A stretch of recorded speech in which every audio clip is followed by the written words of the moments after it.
next we have Tret, who I feel many or most of you may know, apart from being our fearless leader at Big Chain DB and CTO. He's also on the advisory board for Estonia's e-residency program and a citizen of the world, a fellow Canadian. So he'll talk about their e-residency program a little bit from his perspective as a citizen of the world. Thank you. So yeah, this is probably one of the least technical talks we've done in a long time, which will feel kind of cool. Let's get started. I'll talk, yes, about the idea of country as a service.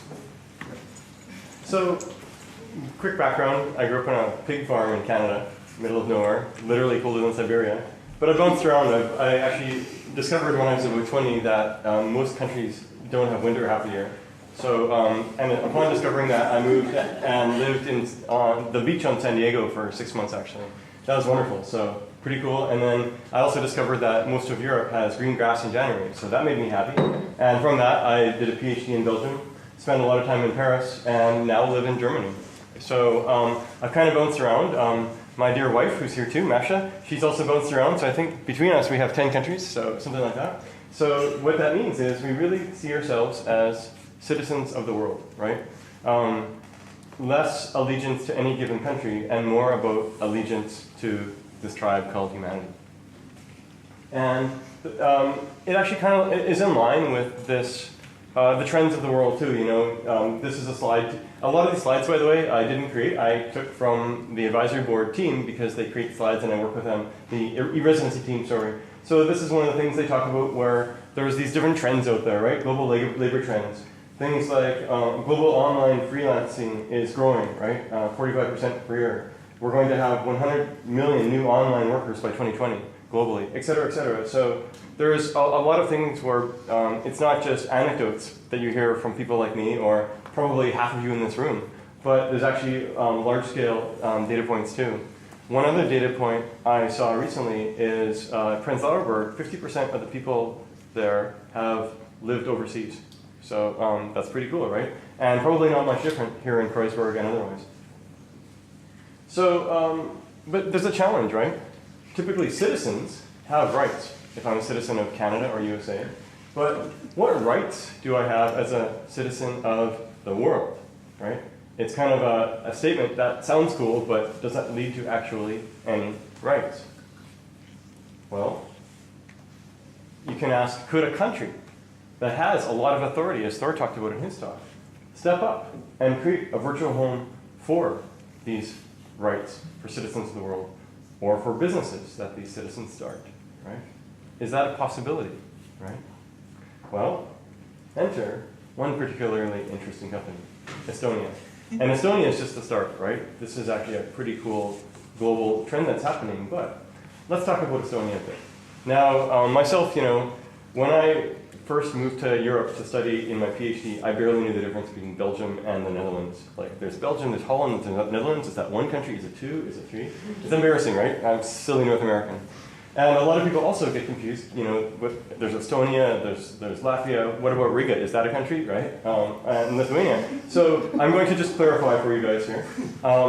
So this is the Baltic states here, and this is just, you know, I'm teaching myself too. So here's the 3 Baltic states, right? This is Estonia, the capital is Tallinn, right? Right below it is Latvia, right below it is Lithuania. And so, and then, you know, we've got the Nordics here, and we've got Russia here, and Germany down here, right? So we're talking about Estonia, okay? And by the way, if you want to drive to Estonia, there's actually 2 routes you can take. One of them is driving through Poland, and a lot of construction apparently in Warsaw, and then through Lithuania, Latvia, and up to Estonia. The other way, if you want, interestingly, I didn't know, you can actually drive north, drive through Denmark, then Sweden, and then come across, you know, I mean, you have to turn your car into a submarine here, but in general, no, they have boats, I assume. So, but this is basically how you get to Estonia if you drive. Of course, you can fly or walk or cycle. So this is Estonia. So a bit of history here. So history, just to give you guys a feel, right? It's been a pretty desirable place for conquerors of the world, right? So in the 16th century, both Sweden and Russia wanted Estonia, right? So in 1561, the Swedes captured Tallinn. This was Charles II or 12th, I forget. Anyway, he was going out conquering a whole bunch of things, And then a little bit later, along came the Russians and they took over, right? And this was Peter the Great, if I recall. Is that the right? Anyway, the Russians took over and basically they kind of ran it for a long time. And then during World War II, a lot of the Jewish and Estonians were deported to Siberia, right? So very sad things happening there. And then, of course, Estonia was part of the Soviet Union, right? And but then, of course, the wall fell here, and that triggered other events leading to the Soviet Union's collapse. So in 1991, Estonia declared independence, and communism was dismantled. Free market economy was brought in. A year later, they had a new constitution. And within a couple of years, the last Russian troops left, right? So there's a few years of churn there. Not much different in some ways compared to Germany or other countries. And it's interesting, though, if you look at the Baltic states, there's a very big difference between how Estonia developed versus, say, Latvia. Estonia has actually been quite well run. And as you'll see soon, a lot of electronic stuff very quickly and a lot less corruption versus with Latvia. Things kind of went the other direction. So they are in much more challenges than in Estonia. Keeping going, so for example, in 2002, Estonia brought in access to digital identities and signatures for their citizens. In 2005, they joined the EU. 6 years later, they started using the euro. And this is all, so it's been through a lot as a country. Just 1.26 million people, and the capital is Tallinn. It's actually a super digital place, right? So they have, for example, Digidoc, which is a system that's widely used in Estonia for sharing data, documents digitally. They have the digital signature, they have an e-business register, and e-cabinet. So all of these things are their different e-services for government. So it's probably the most advanced e-country in the world, if not the most, certainly in the top 5, right? So it's kind of amazing to see. All their citizen health records are online, mostly transparent. Most government flows of money is online and transparent. It's really quite incredible, right? So often when people from governments come to me and say, hey, what should we do with blockchain? What's an example for a country? I usually say, well, the best example is look at Estonia, and it's not about blockchain, it's about going digital and about being electronic. And Estonia is starting to adopt blockchain technology too. It's a logical next step for them. So it's actually a really great template if you are a country and thinking about blockchains. So keeping going then. So I've talked about Estonia. So it's really a place. It's not just a figment of my imagination. What does e-residency offer?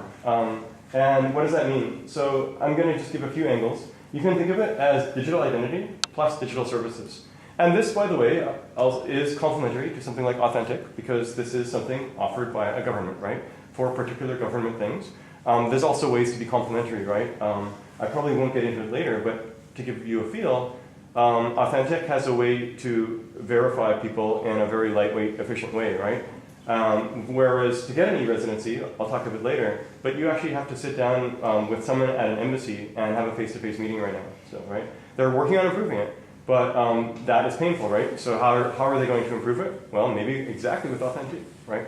And actually, the CEO of Authentic is actually iterating with the Estonians, so Kari, as you know. So that's pretty cool, right? In fact, I think I met him at an e-residency event first, so there we go.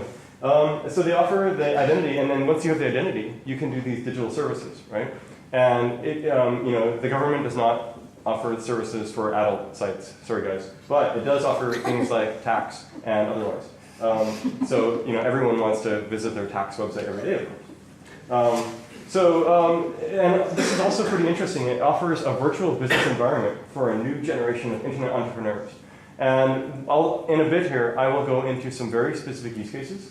But this is kind of a cool summary where, for those of you who have started a company here in Berlin or in Germany, it's pretty painful, right? You have to go through reams of documents and sit down with these notaries, which is surprising to me. They're paid more than lawyers, and they're much more slow and everything. It's unbelievable. So in Estonia here, starting a company is an API call away, right? It's kind of amazing.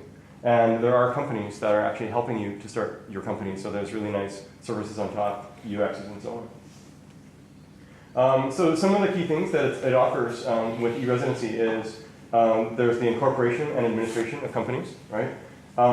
You have services around your bank account and credit card, for online payment providers, for automated accounting and taxes, and for legal and business guidance. And these are sort of, as you see, government-y things. Here's another way of putting it. I like this. I think it's pretty awesome. Country as a service, right? And once again, this is one slides from the e-residency team, right? So this is how they think. It's super visionary, right? So overall, they have APIs for authentication, for signing things digitally, for tax returns, for incorporation, for your company profiles, and even for personal profiles, right? And so this is their vision overall, and each one of these is pretty cool, right? So an API for starting a company, that's awesome, right? Can you imagine where if you're a developer and you're playing around with some new piece of software, and you do some like curl call to an HP site, and it's like curl this, and it says, congratulations, you just started a company in Estonia. So this can happen, right? So it can be like that. Now, and of course, you can go online and read all about e-residency. There's lots of things there, but you don't have to because I'm telling you all about the awesome stuff it has here.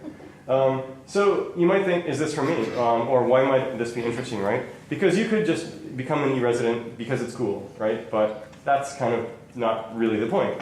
There are target use cases that they're trying to serve, and that they've discovered in the last couple of years that they've been around. So who are these folks? So here are some examples. There's about 5 profiles. One of them is a startup. So this is Deepak from India, and what he wants is access to cross-border capital. Okay, so his problem is that he's had trouble finding investment in India, and he wants to create a company quickly in the EU. But it's really hard to collaborate with these investors internationally. And of course, overall, he wants really access to these EU markets and clients, right? So what Estonia offers here is that he, first of all, gets himself an e-residency, then he starts up a subsidiary company in Estonia, and that company deals with the European clients. And it's that company also that can take the investment, right? So, so he's pretty happy. Here's another one. These are real people too, right? These aren't just like sort of made up things. There's about 16,000 users of e-residency now, or e-residents to be precise. And this is 5 of them, right? I could go through all 16,000, but it'd take a long time. So this is another use case. The first one on the top, we had startup. So the next one is digital nomad. An example here is Sebastian from Germany. And overall, it's about, for him, peace of mind while traveling. So every time as he travels, he needs to adjust to the local environment. It's a bit of a problem. Business administration is still at his origin country, right? And so he has to travel to sign documents, which is a big pain. It's high cost and not efficient company administration. And also the status for tax residency is not clear, right? So any of you who are international, and you're thinking even about your personal income taxes, which part should be Germany versus which part should be Iceland, or whatever, right? So those are some challenges, but for the corporate taxes, it can be more clear here. Another example is for, the next 2 are for businessmen, one outside the EU, one inside. So this is an example of Arvind from India, and he wants to export to the EU market. So this is kind of similar to before, but here it's about, once again, opening a company in an origin country, and he wants access to the European market where the customers trust a European company more. But it's also interesting, it's useful even for businessmen inside the EU. And this is Damiano, and it's really about, in this case, if you have people in your company that are in various locations, various countries, the administration costs can be quite high, right? So what if instead you can have everyone as an e-resident in Estonia? Then they can, thank you, cheers. Then they actually, the company and all the employees are in one virtual location, Estonia, right? So, so that's the main thing, and then the administration costs go down as well. And let's see here. And finally, we have a freelancer from an emerging market. So this is Alexander from Serbia, and for him, this is about accepting online credit card payments. He was having trouble, making or receiving international payments. He probably had also some of these crazy experiences that Thor talked about, which were, from shady vendors and so on. Or maybe, wire transfers. It costs $40 to send money from, say, Canada to here. Why, right? Limited financial service providers at his origin country in Serbia, unstable political situation, and high admin costs, right? So once again, this stuff becomes much simpler if you can virtually locate yourself in Estonia. And what I mean here overall, there's this idea of a citizen, right? A citizen has a whole bunch of rights. A resident has some of the rights of a citizen, but not quite as many as a full citizen. You can't vote, for example. An e-resident has a lot of the rights of a resident, not quite all, but close, right? And so this is kind of how this all relates. So as an e-resident, you have rights, for example, to start a company. And to run a company, you pay taxes for that company, etc., right? So those are a lot of the rights that really, really matter, but also rights around authentication. So, which is quite cool. So to summarize, there's these 5 main use cases, these freelancers in emerging markets, startup entrepreneur, digital nomad, businessman in the EU, and businessman outside the EU. And some numbers on this, kind of interesting. They actually ask people, when you sign up, they ask, what is your motivation to use this, right? So it turns out that about a third of them is for location-independent international business, right? They want to do business internationally, they want to be independent of locations. About 20% is to bring business to Estonia. 16% is because they're a fan, right? They think EU residency is cool. And by the way, it's by far the most popular meme around Estonia. It's far more popular than the Prime Minister or the President or anyone else. Which kind of makes sense, right? Like, does any of you know who the Prime Minister of Estonia is? Exactly. There we go. One. Great. Cool. So, okay. But still, keeping going, it's pretty interesting using the API, right? Those curl commands and so on. Also, just for living in or visiting Estonia and other reasons. So there's a whole bunch of other reasons as well. To give you a feel, this has been the growth. So it's been going since May of 2015. Now there's now 16,000 residents. I just had a call with the guy who runs it, and it's 16,000. And you can see that's the green line here, so it's been growing over time. They started at 0, and now they have a lot. But yeah, 16,000. As you can see, it's actually growing even a bit exponentially. And there's 131 countries, so people from 131 countries have been signing up. This is actually kind of a disappointing number. It's actually largely male, right? So that's kind of too bad that it's not more balanced, especially the really young folks, actually. And then you see that there's a healthy number of people in each demographic, right? A lot of people under 30, a lot of people in the 30s, in the 40s, even in the 50s and beyond, right? So I don't know if we have any centenarians here, but we have a lot of people from a lot of countries. Also, more than 1,000 companies have been started via the e-residency program, which is super cool, right? And that's this line here. So it's been growing as well, right? Bit by bit by bit. So from, this is in the span of a year and a half, right? Over 1,000 countries. And it's actually interesting to see which countries are the most, do the most e-residents come from. Finland is the top. They have 16% of the applicants, 2,500 e-residents. Russia, there's 1,200 folks from Russia who are e-residents. A bunch of people in the USA. I bet this one is going to jump a lot. Or already has. Their sites probably went down too. So, because their servers kept getting hammered. Anyway, we could go on and on there. And then Ukraine, the UK, Italy, and so on. Actually, even, look, Germany is number 7, which is quite cool. The UK has a funny one. The UK government tried to roll identity cards twice, and the citizens totally rejected it. So now they have a problem where, like, identity cards or residency cards can be super useful for things like banking and so on. But the UK citizens do not want this thing to happen. So now some companies in the UK are actually using e-residency as a means to give identity to their clients. So it's actually kind of an interesting workaround because of just the mood of the nation in some way. And then, so about this, how do you become an e-resident? The process is pretty simple. First of all, you go to apply.gov.ee. I like that, right? EE stands for electrical engineer. Not really. That's the Estonia thing, right? I'm an EE, the electrical engineer type. And then you say where you're from, and you fill out the form quite quickly. It costs you 100 euros. And then the next step is you do have to show up at an embassy. There is one here in Berlin. And they want to see that you are who you say you are. You can't sit there with a video of someone else.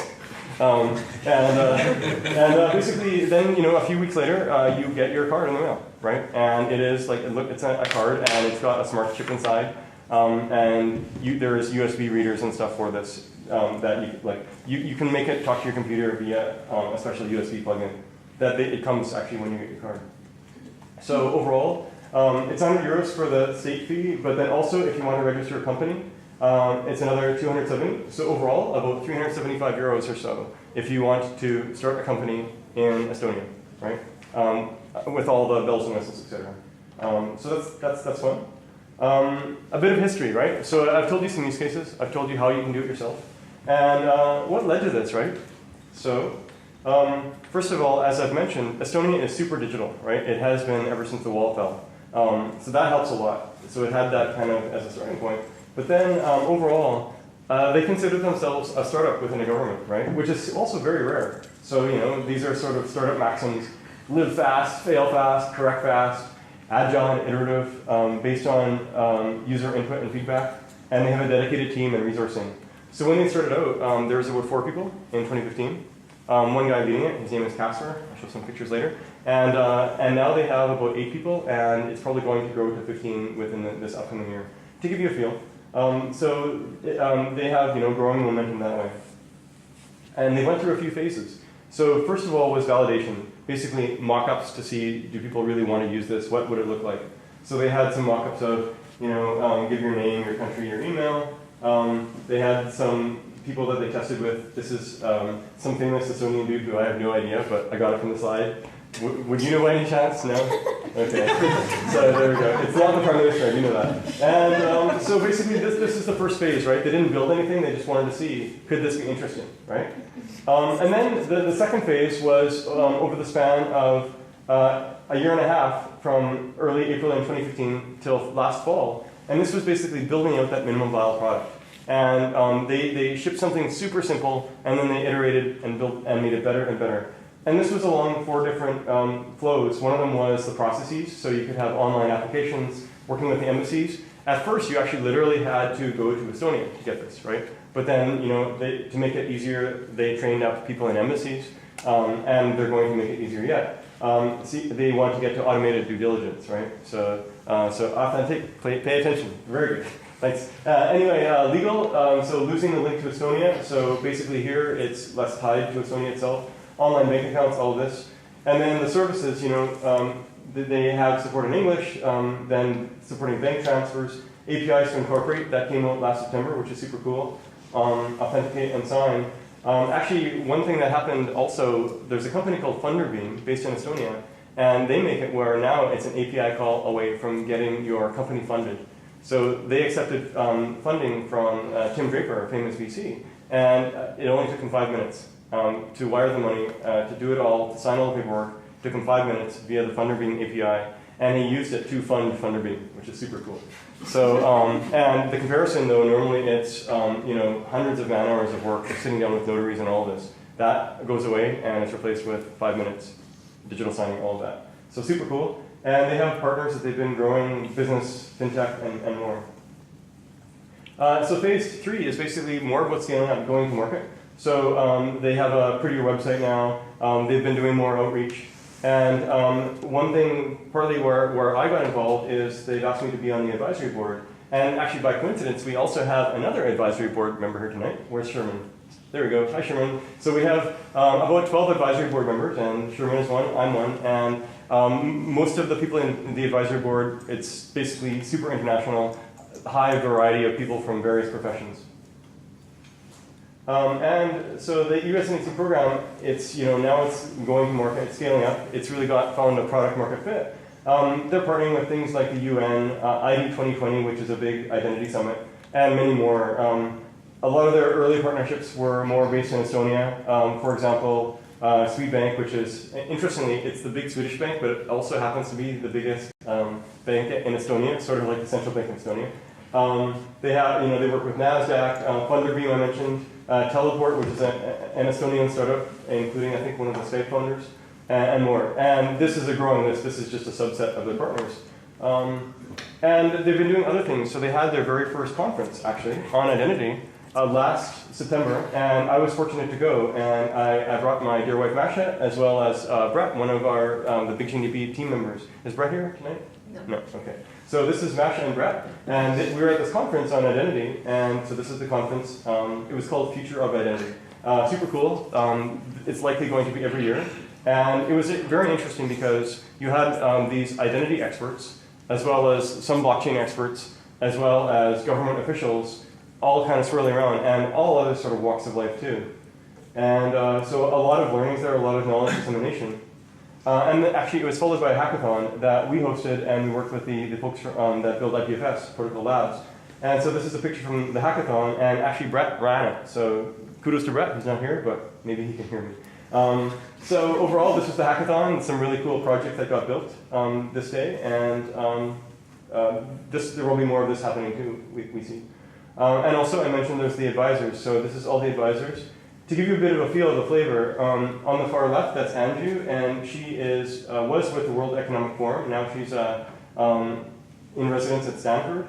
Then we have Frank in the back, and he's actually a security expert with the Arizona Law Enforcement Authority. So he started as a policeman, and now he's like really high up, but he really understands security deeply. Then we have Genevieve, who has been involved with the UN, and she actually has a blockchain agriculture startup now. We have Alec, who was founder of DigitalOcean, CTO and founder, and now is building another conference startup, basically. And the list goes on. And so there's me, and where's Sherman? Is she there? I wasn't there. Oh. I was in the wrong place. Oh. Oh well, so there we go. We hang You out. organise your identity meetup in the US for the past 2 years or 3 years, well with the beard, right? So what are we looking at? Anyway, I can ask you. Okay, It's good. a niche question. Okay, sure, yeah, and this is the Prime Minister. So Casper, the guy who runs e-residency, he reports directly to the Prime Minister, actually. So it's kind of cool. It has, direct influence at that level. So this is Casper. He's the visionary behind it all. Super young guy, but if you ever get the chance to meet him, take it. He's very visionary and way more than you would think. Like, I started talking with him about the singularity and all that, and he was all for talking about this. It was pretty interesting, right? So there's a lot of long-term things that e-residency can lead to. And but he's also a fun guy. So this is Casper with a giant. This isn't a glass of beer. This is actually a giant like tube of beer. And this is Alec. So Casper and Alec and several of us from the advisory board. I think Sherman was there. She was at the right meeting there. So basically, this is actually quite cool, right? It's the advisory board. We meet actually monthly. In fact, we just had a call now. So what's the future? Where's this headed? And so e-residency took off, right? In the media, like I said, it's super popular. Not quite at the level of, I don't know, Beyonce or something, but getting there, right? I still don't know who that dude, oh, maybe that's Mari Cook. So there we go. So, the media really likes this. And there's lots of opportunities, right? FinTech companies can go global faster. Blockchain services can have better authentication. And really, the way that I see blockchain, if you're transferring anything of value, you really have to have good authentication, right? International companies and organizations, they can optimize for costs. Healthcare providers can have better teleservices. The list goes on, right? And overall, there's no single best place for everything. So this idea of countries without borders. And I really love this. It was great to see, Estonia and the team in Estonia, the government, talking like this, which is exactly the opposite of the rhetoric coming from America right now, right? So countries without borders, right? And if you think about e-residency itself, it really is about removing those borders, right? It's actually about dissolving the borders and allowing people to become citizens of whatever tribes they choose, right? So Estonia e-residency is really a leading indicator for this. And a lot of people have seen this. So actually the team that runs e-residency, they have visitors, 2 or 3 groups of visitors every day from nations and cities throughout the world looking to replicate them, as well as they iterate with the UN and the World Bank and all these folks too. So it's really a canary in a coal mine in this way of a bright vision for the future, right? A hopeful vision. And there's other ways, some of you might have seen this picture before. Uber, the world's largest taxi company, owns no vehicles. Facebook, world's most popular media owner, creates no content. And then, could it be Estonia, the world's largest country, but with only 1.3 million physical residents, right? So it could be a country without a country, right? And the amazing thing is, I could actually get e-residency or maybe even e-citizenship in a whole bunch of countries, right? Wouldn't that be cool, right? So this is kind of, and it leads to this idea. Are there new models for the state and public services? Country as a platform, country as a service, white label government services, virtual citizenship, right? Once again, these are not my words. These are the words of the Estonian government. Isn't that awesome? I think it's fantastic. So, and just to kind of close off, this is Guy Kawasaki, famous speaker and writer and entrepreneur. Just in case a Republican wins the presidency, I applied for e-residency. So that's Casper with Guy. And so maybe he's moving to Estonia now, I'm not sure. So overall, once again, to cap up, I'll stop here with simply saying Earth is the country of everybody. Thank you.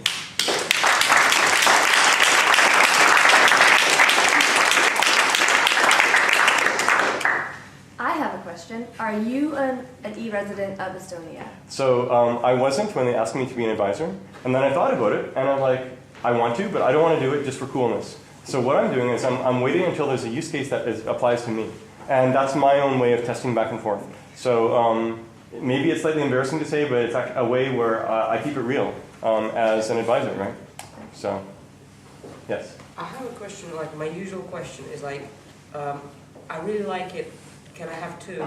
But are there any dark stories? It's like, what do you think, like what can go wrong with this stuff and what should be improved?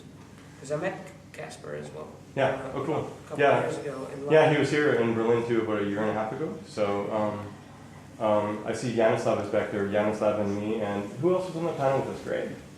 I think so. Somebody from your company. Yeah, I think Greg. So anyway, yeah, so several of us had the opportunity to meet him there. What could go wrong? What's the dark things? Yeah, and obviously in general, there can be dark things. I haven't actually seen any super dark things that happen here yet. There was a case that actually was in the press a couple weeks ago where there was someone in Riga who was doing money laundering and sort of terrorist-y activities, and they happened to be an e-resident.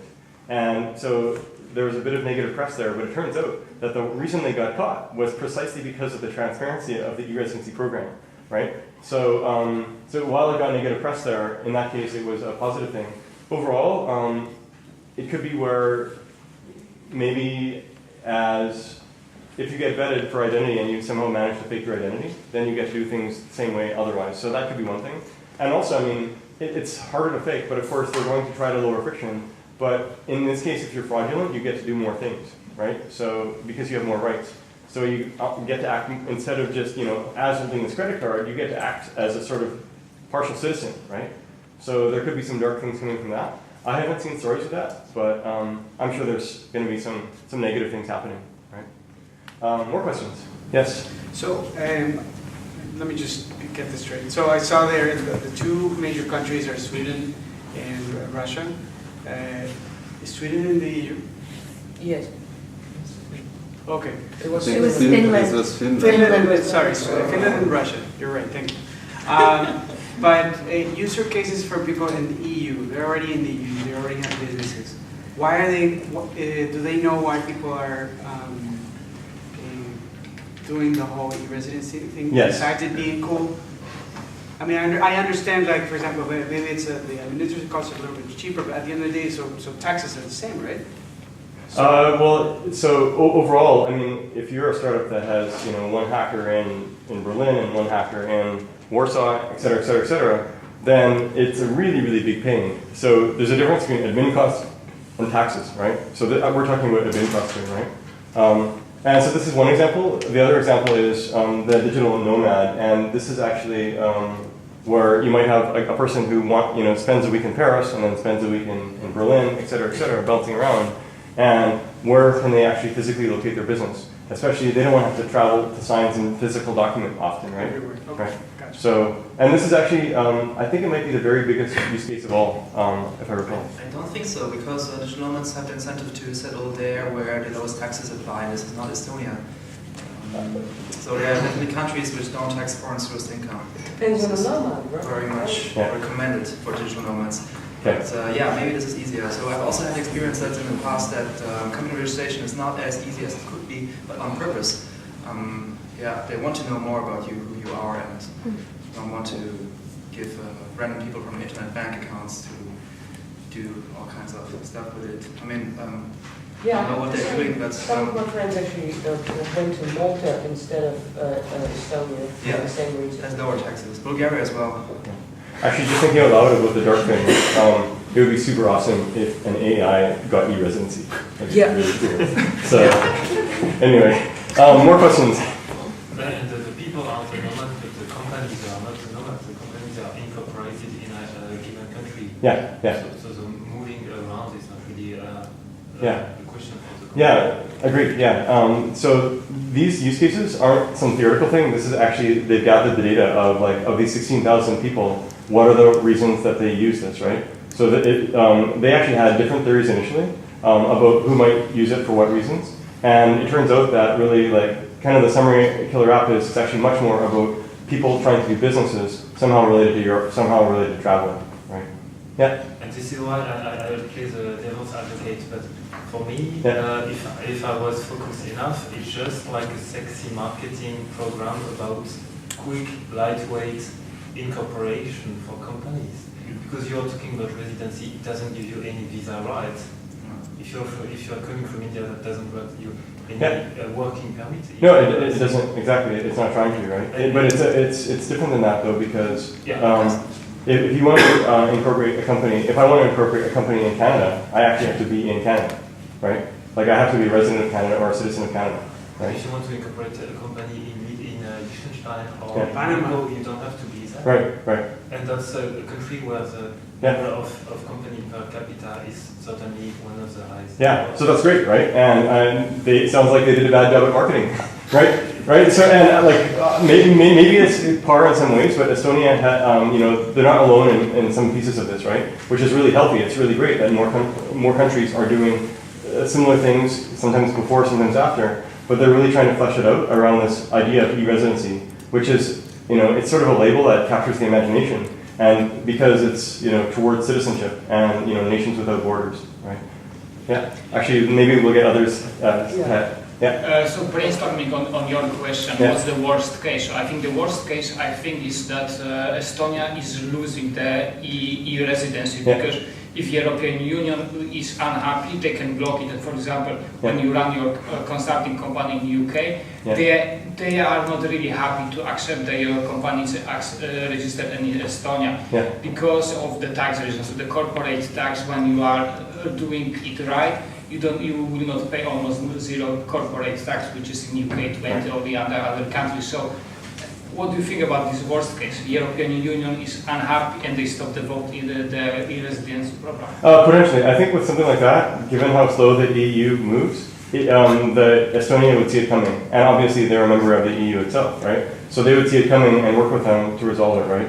Yeah, so, but now it's small scale. So now they are not really, they put, it's like in Finland, some prototype or some test case.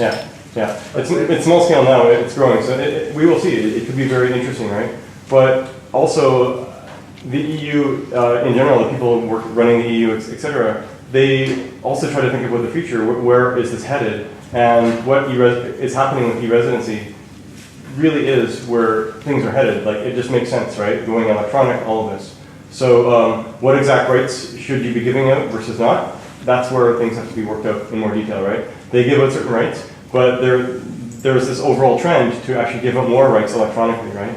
So I look forward to the day where I can literally label myself as a citizen of the world and get the same rights as a citizen of Canada or something, right?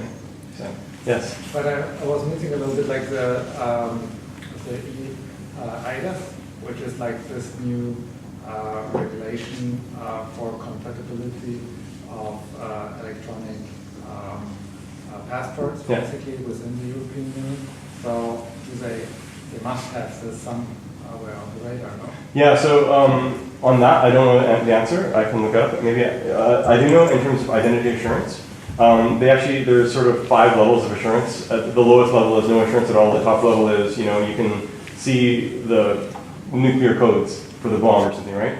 And level 2 or so is KYC that's good enough in most countries, right? As Thor talked about, there's different levels in different countries, but Estonia e-residency is KYC compliant for countries that matter. And you can see why. Right now it still has to be a face-to-face, right? But there could be other levels above, and actually within the advisory team, there are 2 or 3 identity experts, people who develop these global protocols, or even within the UK, etc. Right? So that's part of it, but they're certainly connected to the people to be part of that conversation. Yes? Is there any, sorry, I'm Yeah. taking over the conversation. Is there any discussion of actually, because I mean, participation in constitution for a citizen, it's almost like, in this case, is like a feature request. So is there any discussion in these circles you're turning in as an advisor about actually seriously considering kind of feature requests and this e-residence to actually affect the constitution? So how it affects the constitution? I guess it depends on what the constitution of any given country is. You know, so in the case of going from residency to citizenship, that's not like, it's a conversation for several years out now. Like not now. I think right now the mandate is get e-residency bigger just in Estonia, as well as try to copy and paste it into other countries. That's kind of the mandate for the next 5 years, right? And then beyond, then we can start talking about the next feature requests, the bigger features, right? Ligi. Is it possible to change your name? I think initially it has to be the name you bring your passport from your original country. Is it possible to change it afterwards, or is it an alias field or something like that? If you lose your phone, you're screwed. No. Yeah. But no, for changing your name, I'm not sure. I mean, I assume that with... we actually had the same question with Ascribe too, and we matured it too, so there's ways. But to your question, I'm assuming that just like if you change your name in Estonia, the government has protocols to update, or Germany here or whatever, right? Like when you get married, right? Change your name that way potentially. So they would be adopting similar protocols in this way, I'm sure. I'm sure it doesn't hash your exact name as your identity or something, right? Like it would be something else. Yes. Anyone? I find it pretty interesting that the country is defined via having a territory. So all what you're talking about is digital and is completely independent from countries. So I would like to see this implemented, such infrastructure by, let's say, lots of institutions, not just countries, and get rid of countries completely, as you say. We should talk about those. Yeah. Go ahead. Yeah, I mean, you end also your presentation with the world is the only country. I think is right, or there needs to be no country at all anymore. Fully agreed, right? And it's amazing, like, Casper will engage on conversations on this. This is the vision of the team overall, right? But it's a walk before you run thing. So they have this long-term vision, and then there's the execution on the day-to-day, right? Yeah. And, you know, and e-residency is the very first time that a nation has really decoupled rights at this level from the soil itself, right? And that is actually, and it's a recognition of the times, right? And I think that's why it's captured the imagination of the world, because it's actually, you know, rights that you would expect as a citizen, decoupled from the soil. Rights and duties. Yes, exactly. Yeah, that's right. There are duties too. Yes. Yeah, but it's a contradiction. You said decouple, but the idea behind the idea that those guys want no borders, they want that anybody can go anywhere he wants. But if you decouple the soil and this residency, you can't get anybody to go anywhere he wants. So these are all questions to be worked out, right? And they're great questions. No one has a great answer yet, as far as I know, right? Maybe by the time we're all, you know, one nation or no nations, it won't be about, you know, what was Estonia versus what was Canada. It will be about Earth versus Mars versus Neptune, right? So who knows, right? Interplanetary. We're building a database for that, but maybe we'll wrap up the questions there for now, and you guys can Do you come have talk to me. one last question? Okay, great. Just because you mentioned it, it's like one of the top, or if not the top, what would you say are the other top countries in this regard? I assume Singapore is like... Yeah, so Singapore and Hong Kong have iterated, visited Estonia a lot around this. I don't know, they haven't implemented it yet. No one has fully implemented this. I think Sweden and or Iceland have announced that they're going to be. I'm not fully up to date on that. Maybe some of you guys know, but and then one of you mentioned that you can get some rights, some of these rights, residency style rights in other countries already, right? Yes. There's no path, or it's not possible to pay your personal income tax to it yet, right? Or is it? I don't believe so. That's true. And sort of the follow-up question would be like, could it be a path to UBI if you pay your income tax into such a Agreed, right? And kind of related to this too, like, you know, imagine as other countries start to adopt this, you can have e-residency in a box for any given country, right? You go to a country, say, sign here, and then you get a full e-residency program, right? And then these things talk to each other via sort of, you know, a TCP/IP for identity, right? In some of these emerging protocols that are being developed in the blockchain world and otherwise. That's super cool, right? And then these identities can connect with each other using authentic type systems, the ID, government IDs, etc. So its identity is, you know, it's maybe not as sexy as AI or something, but it's big, and as a topic, it's kind of going to get much more important. And UBI, I mean, that's a great question. If in general, you know, that, you know, universal basic income, the world could use that in some way, right? Many of us think that, and can this help? Maybe, right? If you have more deep ideas than that, please come to me, because I'm trying to figure that one out for myself to see if there's a way to do UBI without intervention by governments. So. There's one last question back there, and then we'll wrap up. Yeah. What if the government of Estonia, for example, becomes friends in this troubled time with Trump and Putin? Can they use the information to alienate their citizens or not? Do they have access to it, or do we have like prevention mechanisms or something? That's a very good question. In general, Estonia has sort of a personality as a country of things being super transparent, right? So I think the greater concern is, frankly, with Trump, NATO doesn't matter. So Putin has a lot more impunity, right? So if Putin decides to, you know, in the 1500s, right, Russia was very interested in Estonia. So maybe Putin will sort of have some more imperialistic ideas.